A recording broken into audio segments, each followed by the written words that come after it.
Compassion doesn't require agreement. The internet has become very good at asking us to choose sides. You're either for someone or against them.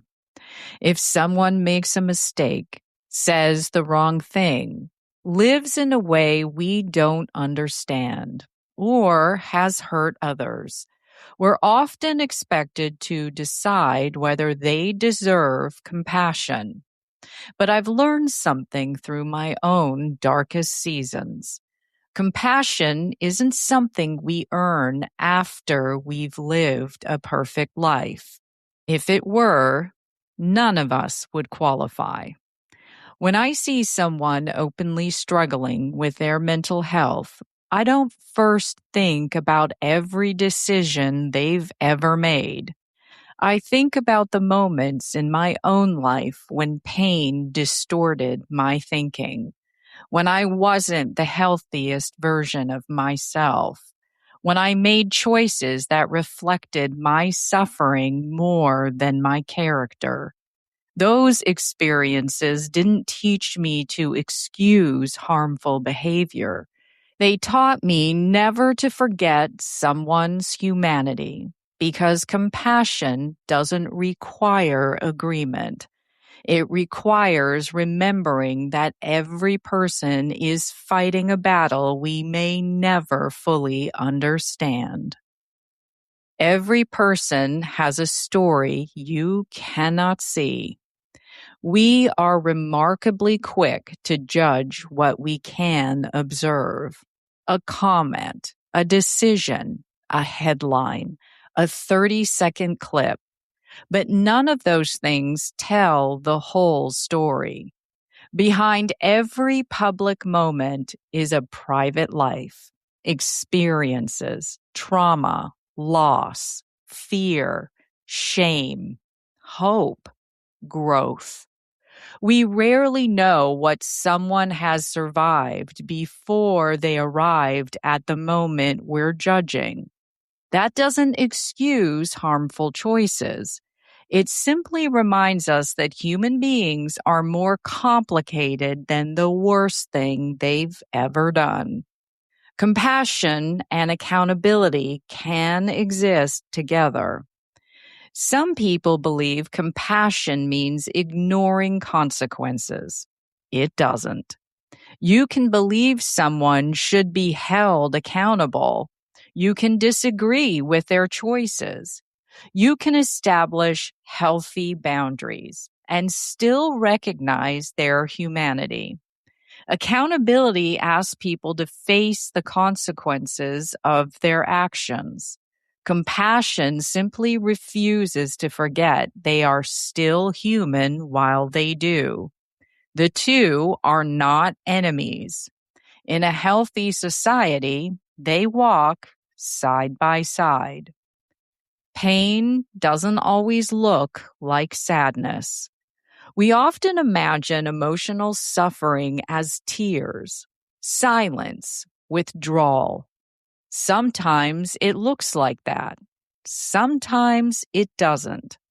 Sometimes pain looks like anger, defensiveness, impulsiveness, isolation, self-destruction, or choices that don't make sense to anyone watching from the outside. Pain doesn't always announce itself politely. That's one reason compassion matters so much.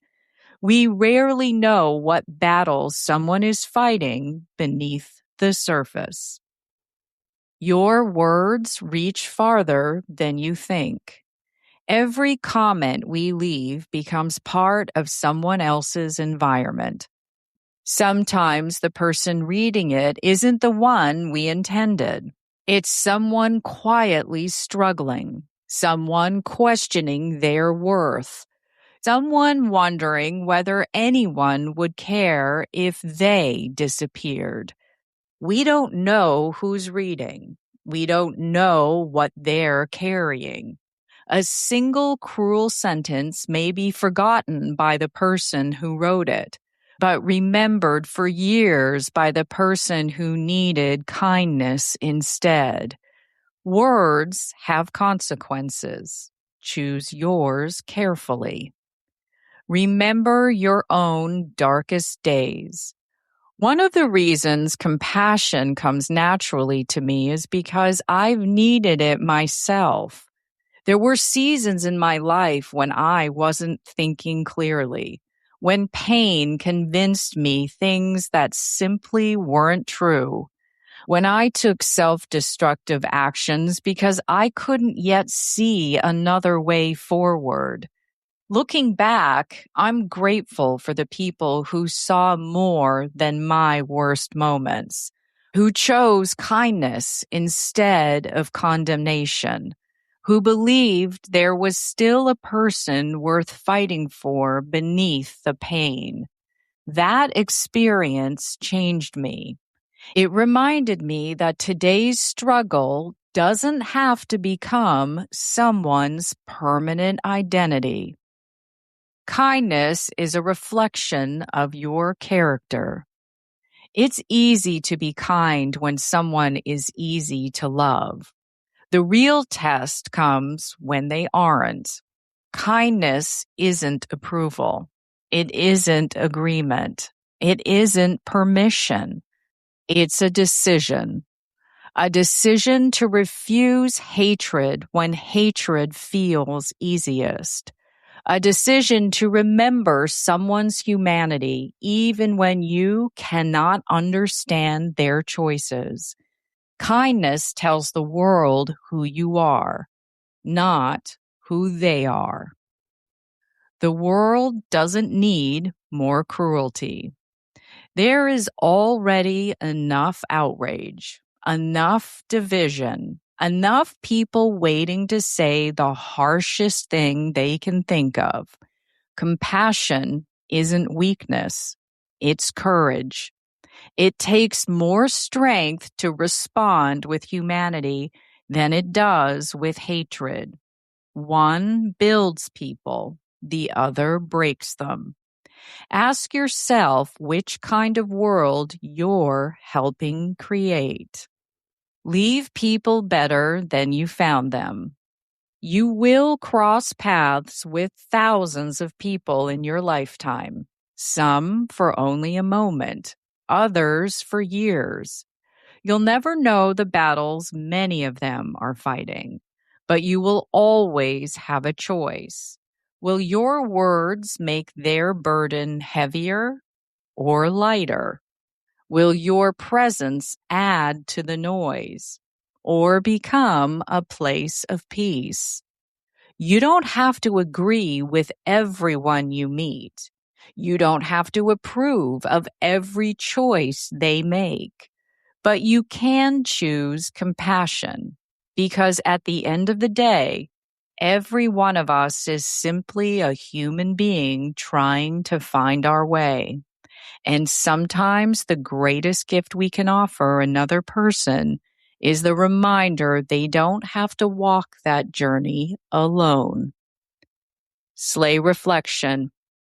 S. See the human being.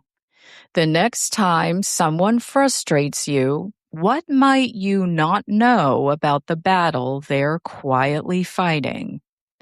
L. Lead with compassion. Where could you replace judgment with curiosity before forming an opinion? A. Accept our shared humanity. Think back to one of your own hardest seasons. How did compassion from someone else help you keep moving forward? Why? Your next step. This week, choose one act of kindness or one compassionate response where criticism would have been easier. Call to action. Join the conversation. I'd love to hear from you. When has someone's compassion changed your life or allowed you to see yourself differently during a difficult season? Share your story in the comments. Your experience may remind someone else that kindness is never wasted. And if you know someone who could use this reminder today, send this to them. Sometimes the most powerful thing we can offer another human being is compassion. I'm Carrie Genzel, reading a blog from stateofslay.com. Slay on.